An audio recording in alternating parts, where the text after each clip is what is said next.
ये बात तो सभी लोग जानते हैं कि अपना जो शत्रु है, आपका जो कंपिटिटर है, उसको आपको कभी भी हल्के में नहीं लेना चाहिए, है ना।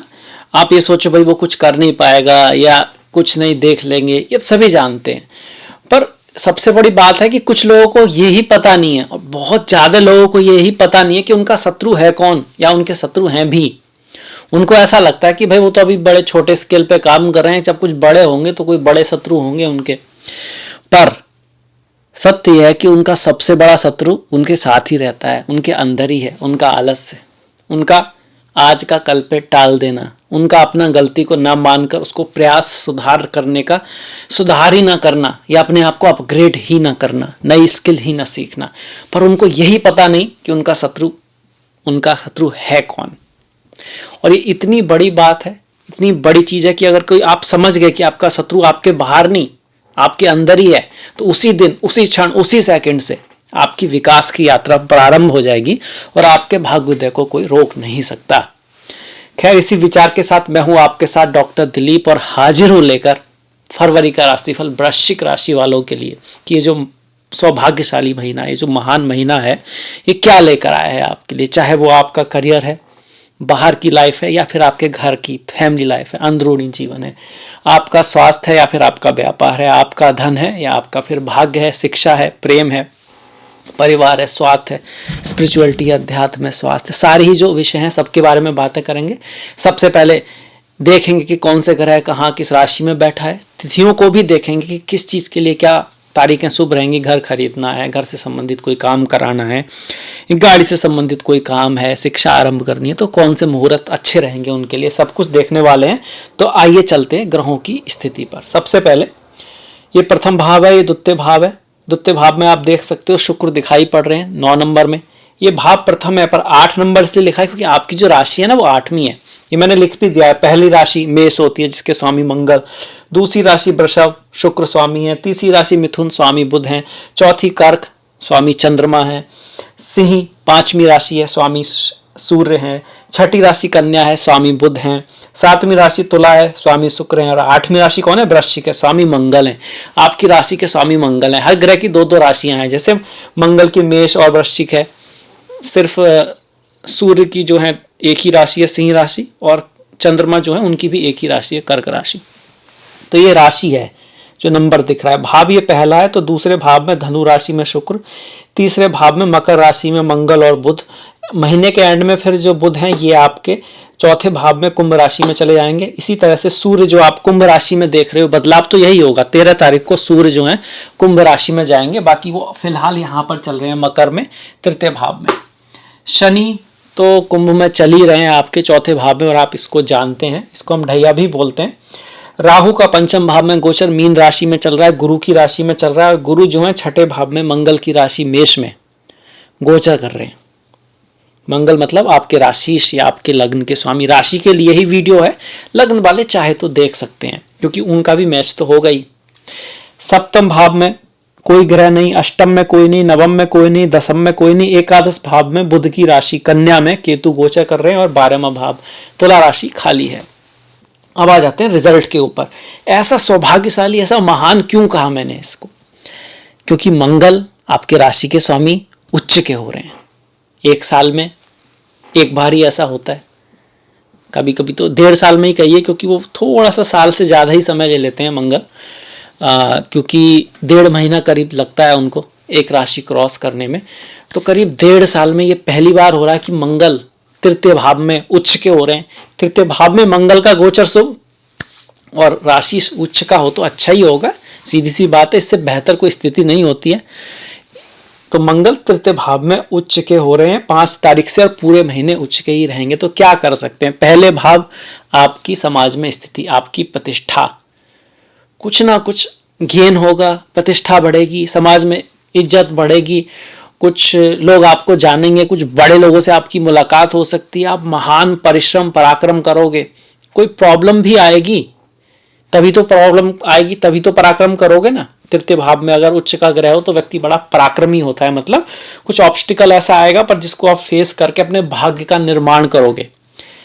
ये छठे भाव का भी स्वामी उच्च का हो रहा है, इसलिए आपको वृश्चिक राशि वालों को एफर्ट, हार्ड वर्क, मेहनत, ट्रांसफॉर्मेशन, बदलाव इनसे गुजरना होता है, तभी जाके कमल खिलता है, कीचड़ में कमल उगता है। और जो वृश्चिक राशि है उसका महत्वपूर्ण एक नक्षत्र अनुराधा भी है, तो शुरू में थोड़ी दिक्कतें हैं, जन्म स्थान से दूर जाना ये रहता है, पर बाद में कमल खिलता है। बाद में अक्सर ये लोग या तो बहुत ऊंचाइयों पर जाते हैं, स्पिरिचुअलिटी अध्यात्म में भी, इंजीनियरिंग में, डॉक्टर, इंजीनियर, नॉर्मली सर्विस करते हैं, या बिजनेस में भी, मतलब टॉप करते हैं अक्सर चीज़ों में ये लोग। कभी कभी आप कह सकते हो क्राइम में, डिटेक्टिव वगैरह इस तरह की चीज़ों में भी, जैसे अकल्ट, एस्ट्रोलॉजी, ज्योतिष, इन तरफ भी, रहस्यों में भी इनकी रुचि बहुत ज़्यादा होती है, और वहाँ भी बड़े गहरे लोग जाते हैं। खैर मंगल का जो उच्च का प्रभाव है वो आपको 1, 8, 9, 10, 17, 18, 28 और 19 तारीख को मिलेगा। इन दिनों कुछ बहुत बढ़िया, बहुत अच्छा हो सकता है, पर थोड़ा सा अपने छोटे भाई बहन, पड़ोसी आदि से बना के रखना है। पिता का थोड़ा सा सम्मान भी रखना है, क्योंकि यहाँ से मंगल की दृष्टि, नीच की दृष्टि कर्क राशि पर पड़ेगी, जो कि नवम भाव है, भाग्य का भाव है, पिता का भाव है, गुरु का भाव है, तो उनका सम्मान करना है जहाँ तक हो सके। इसके साथ साथ ये मंगल आपको हायर एजुकेशन, ट्रैवल वगैरह दे सकता है, यात्राएं दे सकता है। माता के ऊपर, माता की लाइफ में ये मंगल आपका खर्चा लेकर आएगा, क्योंकि ये चंद्रमा से, चौथे भाव से कहिए, चंद्रमा से नहीं, चौथे भाव से 12वें भाव में है। बुध भी यहाँ पर बैठे हैं, तो वाणी का खासा ख्याल रखना है। वैसे भी आपको वाणी का ख्याल रखना होता है, इनकी ना कभी कभी जो नहीं कहना चाहते हैं वो कह जाते हैं, कभी मिसअंडरस्टैंडिंग हो जाती है वृश्चिक वालों की, ये रहता है उनका, और थोड़ा सा इमोशनल तो होते ही हैं ये, तो वाणी का आपको खासा ख्याल यहाँ पे रखना है। बुध के यहाँ आने से, बुध और मंगल की कोई ज़्यादा बनती नहीं है। ये अष्टम भाव का स्वामी तृतीय भाव में जा रहा है, अष्टम भाव का स्वामी तृतीय भाव में जा रहा है, तो जो भी काम करेंगे आप, जो करने जाएंगे वो उस तरह से नहीं होगा, कोई नई प्लानिंग करनी पड़ेगी, बदलना पड़ेगा, चेंजेस आएंगे चीज़ों में, तो उस चेंज के लिए आपको तैयार रहना है, फिक्स मतलब उसके बदलाव के लिए तैयार रहना है, क्योंकि आप नहीं चाहते, आप जिस हिसाब से जो प्लानिंग की है उसके अकॉर्डिंग ही चीज़ों को चाहते हैं। अगर वो बदलें या कोई बदले, भले ही आपका जीवन साथी हो, कल कुछ कहे आज कुछ कहे, तो आपको ये बात हजम नहीं होती, क्योंकि फिक्स साइन है, स्थिर साइन है ये जो वृश्चिक राशि है, जलीय साइन है, इमोशनल है, फिक्स है, पर आपको तैयार रहना है परिवर्तन के लिए। और ये परिवर्तन या चीज़ों में अनएक्सपेक्टेड ये जो चीज़ें कब दिख सकती हैं, जब बुध का प्रभाव बढ़ेगा। बुध का प्रभाव बढ़ रहा है आपका 5, 13, 22 और 23 तारीख को इस महीने। इसके बाद एक तो ये हो गया सबसे विशेष परिवर्तन, ये जो बुध हैं ये 21 तारीख को फिर आपके यहाँ पहुँच जाएंगे चौथे भाव में। जब बुध यहाँ पर पहुँचेंगे तो जमीन से लाभ हो सकता है, माता से रिश्तों में कोई बदलाव आ सकता है, घर जमीन से संबंधित कोई इवेंट हो सकता है। तो ऐसे में बाय चांस आप घर, जमीन, फ्लैट से संबंधित कुछ भी हो सकता है, आप उसकी सर्च शुरुआत करते हो, उसके बारे में सोच सकते हो, माता से संबंधित कोई इवेंट हो सकता है। तो इन सब के लिए जो शुभ समय है वो 4, 6, 13, 18, 23 और 24 है। और वाहन से संबंध भी कोई चीज़ अगर आपको करनी है तो 1, 2, 4, 18, 21, 22, 29 ये जो तारीखें हैं वो काफ़ी शुभ हैं। इसके बाद शनि की बात कर लें। देखिए शनि चौथे भाव में है, इसको ढैया बोलते हैं। मन में तो कुछ ना कुछ बातों को रह के रुष्टता रहती है, दुख रहता है, कुछ ना कुछ ऐसा जरूर रहता है कि भैया ये हो जाता तो और ठीक रहता है, इतना तो रहेगा ही। पर अगर शनि शुभ है तो घर जमीन से संबंधित कुछ पॉजिटिव न्यूज भी मिलते हैं, उसका निर्माण भी करता है व्यक्ति। मन में भले ही कुछ डिससेटिस्फैक्शन हो, काम धीरे धीरे ही सही पर आगे बढ़ता रहता है ढैया होने के बावजूद, अगर शनि अच्छे हैं तो। अगर शनि कमजोर हैं, चंद्रमा पर भी शनि और क्या कहें राहु, इन सब से चंद्रमा आपके दष्ट हैं, भाग्य के स्वामी हैं, तो फिर पिता से, गुरुओं से सपोर्ट कम मिलता है। बॉस, कंपनी, आपका जो ऑफिसर है वही आपके साथ पीछे से कुछ क्या कह सकते हैं, धोखा कहिए, सामने से तो कोई धोखा नहीं कहता उसको, उस तरह से पॉलिटिक्स बोल सकते हैं, पर कुछ ना कुछ ऐसा रहता है अथॉरिटी की तरफ से। तो उस चीज़ों से थोड़ा सावधान हमको, वो पिछले समय से चल ही रहा है, 1 साल से चल रहा है इस तरह की पॉसिबिलिटी, क्योंकि ये ढैया चल रही है। पर इस महीने उस तरह की इवेंट्स के लिए 4, 12, 13, 21, 22 और 28 तारीखें जो हैं उस चीज़ को दिखा रही हैं। लड़ाई झगड़े से बच के रहना है, 7.5 चल रही है, चीज़ों में डिले होगा तो पेशेंस रखना है। एज ए रेमेडी आपको अपने ट्रेडिशन का सम्मान करना है, बड़ों का सम्मान करना है, माता पिता गुरु का ख्याल रखना है। जो लोग अछूत हैं, अछूत मतलब जिनसे लोग बचते हैं, दूर जाना चाहते हैं, जैसे कोई गरीब है, आजकल गरीब और अमीर यही दो कास्ट हैं। अगर आप अमीर हो तो आप कुछ भी हो, लोग आपके साथ रहना चाहते हैं। तो जो लोग गरीब हैं, जो लोग बीमार हैं, जो लोग अपंग हैं, ऐसे लोगों की आपको सहायता करनी है मन से, दिल से। वैसे तो शनिवार को बताते हैं, आप कभी भी कर सकते हैं, क्योंकि सबसे पहले क्या है, भाव है आपका। अगर भाव अच्छा है तो आपका रिजल्ट आप उसको अच्छा मिलेगा ही। निष्काम भाव से आपको इस चीज़ को करना है। शनिवार को करेंगे तो बहुत ही बढ़िया है। शनिवार के दिन हनुमान चालीसा पढ़ना, सुंदरकांड पढ़ना, शनि मंदिर जाना, ये भी आपके लिए बहुत शुभ रहेगा। कब जब तक ढैया चल रही है और अगर ऐसी पॉसिबिलिटी आपके पास है तो आप ज़रूर करें। इसके बाद राहु पंचम में है तो संतान प्राप्ति की तरफ आपका मन जाएगा। संतान के प्रति जो रेस्पॉन्सिबिलिटी है वो काफ़ी आप उसको इम्पोर्टेंस दोगे। संतान की लाइफ में भी कुछ न्यू इवेंट्स की स्टार्टिंग हो सकती है, नई चीज़ों की स्टार्टिंग हो सकती है, प्रथम संतान खास करके। और यहाँ पर उनकी लाइफ में ट्रैवल वगैरह भी आ सकता है, या आपको ज़्यादा केयर रखना है अपनी प्रथम संतान का। शिक्षा के मामले में थोड़ा मन भटकेगा, मन वैसे भी भटकता है, क्योंकि मन हर वो चीज़ जो थोड़ी सी अच्छी है नॉर्मली वो उधर जाना नहीं चाहता। मन को चाहिए इंस्टेंस चीज़, और इंस्टेंस फ़ायदा हो जाए, इंस्टेंस एनर्जी मिल जाए, इंस्टेंस इंजॉयमेंट मिल जाए, इंस्टेंस कुछ मज़ा आ जाए। ये सारी चीज़ें तामसिक होती हैं जो इंस्टेंस आपको रिजल्ट तो देती हैं, पर बाद में फिर उसका जो long time effect, side effect होता है वो खतरनाक होता है। जो अच्छी चीज़ें हैं वो धीरे धीरे, शुरू में थोड़ा कड़वाहट लगती है, बल्कि जैसे आप जिम जाएंगे, आप स्विमिंग करने जाएंगे कोई, तो शुरू में शरीर दुखेगा, मन करेगा कि भैया ये नहीं करना, पर बाद में उसका रिजल्ट कहीं ज़्यादा अच्छा होता है। वो सात्विक चीज़ें होती हैं।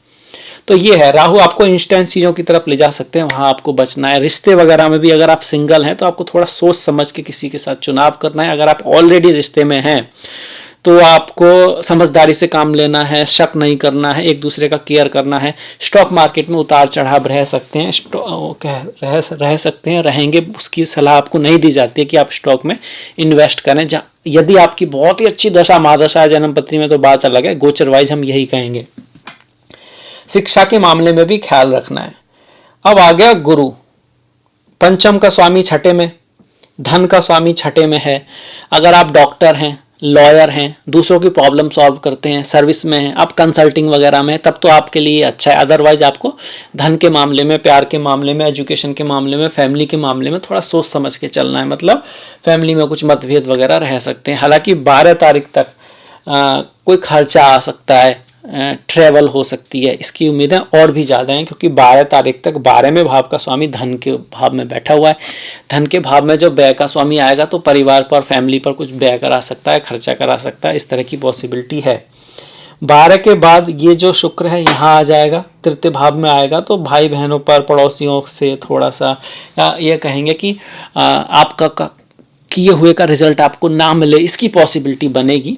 और ये जो तारीखें रहेंगी वो 7, 15, 24 और 25 तारीखें रहेंगी। इसके बाद मैरिज लाइफ के लिए अगर हम कहें तो 12 के बाद थोड़ा सा बेटर है, सप्तम अपने से नवम में जाएगा। हालांकि मंगल के साथ रहेगा तो गुस्से से बचना है, क्रोध से बचना है, उत्तेजना में, क्रोध में, जल्दबाजी में कोई कहना नहीं है, किसी लड़ाई झगड़े में नहीं पड़ना है। और ये नहीं कह सकते कि बहुत ज़्यादा बेस्ट मंथ है शादी विवाह के लिए, पर अपने से नवम में जा रहा है सप्तम भाव का स्वामी, तो कहीं ना कहीं अपॉर्चुनिटी बनाता है शादी विवाह की। बहुत स्ट्रांग ना सही, हल्की सी, डिपेंडिंग अपॉन आपके बर्थ चार्ट के ऊपर। और इसके लिए जो तारीखें हैं वो 4, 6, 7, 8, 12, 13, 17, 24, 25, 26, 29, ये जो तारीखें हैं वो आपका दिन, मतलब दिन है, तिथि है, वार है, योग है, नक्षत्र है, करण है, इसके आधार पर निकाली गई हैं। इसके बाद सप्तम का आ गया, पढ़ाई लिखाई का आ गया। भाग्य थोड़ा सा चेंजेबल रहेगा, धीरे से काम करेगा, डिले चीज़ों में हो सकता है, वो ढैया की वजह से। अब थोड़ा केतु की बात करें, राहु की तो बात करी, केतु आपको लाभ तो दे सकता है अनएक्सपेक्टेड, जहाँ से आपने नहीं सोचा, और जहाँ से सोचा है वहाँ बात उतनी बनेगी नहीं, ये चीज़ दिखाता है। बड़े भाई बहनों के साथ मतभेद रह सकता है, आपके दोस्तों के नंबर में कमी आ सकती है। मतलब कुछ दोस्त हो सकता है इस समय अनअवेलेबल हों, बिजी हों, पर निराश नहीं होना, और अपनी तरफ से सारी रेस्पॉन्सिबिलिटी अपनी दोस्तों के प्रति, फ्रेंड्स के प्रति, अपने ग्रुप के प्रति, जो कर कुछ आपके प्रति आपकी रेस्पॉन्सिबिलिटी है, बनती है, तो उसको करते रहना है। स्पिरिचुअलिटी, अध्यात्म आपको काफ़ी हेल्प करने वाला है यहाँ पर। और बड़े भाई की लाइफ में अगर कुछ उतार चढ़ाव बड़े भाई चल रहे हैं तो अपनी तरफ से जो भी हेल्प है वो हमको ज़रूर करनी है, चूँकि केतु कहाँ पर है, 11वें भाव में है, जो इसी चीज़ का होता है। आपको थोड़ा अकेला रहना पसंद हो सकता है, इस समय आप थोड़ा खुद को समय देना चाहें, इस तरह की पॉसिबिलिटी है जो आपके लिए अच्छा है। खास करके अगर केतु की दशा है तो ध्यान करना, मेडिटेशन करना, खुद को समय देना, अपने आगे जिस भी बात पर हैं, जिस भी नौकरी में आप हैं, अपने आप को अपग्रेड करना, प्लानिंग बनाना। ये नहीं कि आप बस भागे जा रहे हैं, प्लान पता नहीं क्या है, वो प्लानिंग बनाना, ये सब बहुत ज़रूरी है अगर आपको केतु से अच्छे रिजल्ट लेने हैं तो। केतु के लिए गणेश जी की पूजा करना, राहु के लिए माँ सरस्वती की पूजा करना बहुत अच्छा रहता है, माँ दुर्गा की पूजा करना बहुत अच्छा रहता है। स्टूडेंट हैं, शिक्षा में हैं, तो फिर माँ सरस्वती की सीधा जो पूजा है वो थोड़ी सी बेटर है। इस महीने बसंत पंचमी होने वाली है, 13 तारीख को सरस्वती पूजा होने वाली है, तो विद्या आरंभ, एजुकेशन के लिए जो है काफ़ी सारे अच्छे मुहूर्त इस महीने हैं, जैसे कि 1, 4, 7, 11, 14, 15, 18, 21, 25, 28 और 29 काफ़ी शुभ हैं। ओवरऑल सारे ग्रह हमने देख लिए। सूर्य की बात थोड़ी सी अभी बची है। सूर्य की बात करें तो देखिए दशमेश यहाँ पर रहेगा, तो 1, 2, 3, 4, 5 अपने से छठे में। 13 तारीख तक थोड़ा एफर्ट, हार्ड वर्क, मेहनत करना पड़ेगा, उसके बाद भी रिजल्ट के मिलने में थोड़ी देरी होगी, डिले होगा। पर 13 के बाद जब यहाँ पर सूर्य आएंगे तो आपको जॉब का लगना, या आपने जो मेहनत कर रहे आ रहे हैं, आप एफर्ट करते आ रहे हैं, उसका रिजल्ट आपको मिलना प्रारंभ हो सकता है। कई बार हम लोग सोचते हैं कि भैया ये कहते हैं कि हर महीना विशेष है, कुछ विशेष हो तो नहीं रहा, पर विशेष होने के लिए पहले विशेष बनना भी होगा और विशेष प्रयास भी करने होंगे। जिसके साथ स्वयं भगवान श्री कृष्ण हो, उसको भी युद्ध लड़ना पड़ा था। ऐसा नहीं कि कृष्ण आगे साथ में, ईश्वर की कृपा हुई तो चीज़ें मिल गई हों, ऐसा नहीं होता है। पर हाँ, ये सूर्य आपको पॉजिटिविटी जरूर दे रहे हैं, अपने ही भाव को देख रहे हैं। तो अगर आपकी कुंडली में भी कुछ ऐसे योग हुए, आपका सूर्य इस सूर्य से त्रिकोण में हुआ, तो रिजल्ट जरूर आएगा। और ये जो पॉजिटिव रिजल्ट है उसकी जो तारीखें हैं अगर हम उनको देखें तो 8, 16, 24, 25, 26, 27 ये जो तारीखें हैं वो काफ़ी शुभ दिखाई पड़ रही हैं। तो ये हो गए सारे ग्रह। अब आ जाते हैं त्योहारों के ऊपर। त्योहार कौन कौन से रहेंगे, इससे पहले अगर कोई और भी चीज़ है और आपको ओवरऑल कोई अच्छा शुभ दिन चूज करना है तो 5, 9, 13, 15, 17, 19, 22, 25, 28 ये तारीख शुभ हैं। इसमें भी 17, 19 और 22 बहुत शुभ तारीखें हैं। त्योहारों की बात करें, बसंत पंचमी तो है ही 13 तारीख की। 6 तारीख की शतिल्ला एकादशी है, ओम नमो भगवते वासुदेवाय। 7 तारीख का प्रदोष व्रत है। 8 तारीख की शिवरात्रि है, ओम नमः शिवाय। 9 तारीख की माघा अमावस्या है आपकी। 19 की जया एकादशी है, ओम नमो नारायणाय। 13 तारीख की शुभ कुंभ संक्रांति है। कुंभ राशि में सूर्य जा रहे हैं, इसी वजह से ये कुंभ संक्रांति भी होगी। और 19 तारीख को, माफ कीजिएगा 19 को नहीं, 24 तारीख को, 19 को तो जया एकादशी है, 24 तारीख को आपकी माघा पूर्णिमा है और 28 तारीख की संकष्टी है। तो ये हमारे त्योहार भी हो गए। संकष्टी है, अमावस्या है आपका, और पूर्णिमा है, एकादशी वगैरह है। इनमें से कुछ का फास्ट करना, इन दिनों कम से कम कुछ किसी की मदद करना, अपने पितरों के नाम पे, अपने आपके ट्रेडिशन अनुसार। कई बार कुछ कुल के भी कुछ ऐसी चीज़ें होती हैं जो हम करते आ रहे हैं, हमारे पुरखे करते आ रहे हैं, पर हमने बंद कर दी हैं, तो नहीं करना चाहिए, उनको कैरी करना चाहिए। तो उससे हमें अपने पितरों का और गुरुओं का भी आशीष रहता है, और जिसके सर पे आशीष है गुरुओं का, बड़ों का, उसका भाग्य साथ देता ही देता है। खैर, इसी के साथ मैं वीडियो समाप्त करता हूँ। आपसे मुलाकात होगी नेक्स्ट वीडियो में। आपको अगर ये वीडियो अच्छा लगा है तो लाइक ज़रूर कीजिएगा, सब्सक्राइब कीजिएगा, अगर नहीं किया है तो घंटी वाला जो बटन है उसको दबाना मत भूलिएगा। अगली मुलाकात तक अपना ख्याल रखें, अपनों का ख्याल रखें, सभी का ख्याल रखें। कुछ ना कुछ अच्छा बढ़िया देखते रहें, सुनते रहें, सीखते रहें, करते रहें, क्योंकि संसार कर्म प्रधान है। आपने एंड तक वीडियो देखा, इसके लिए आपका बहुत बहुत धन्यवाद। सभी को नमस्कार।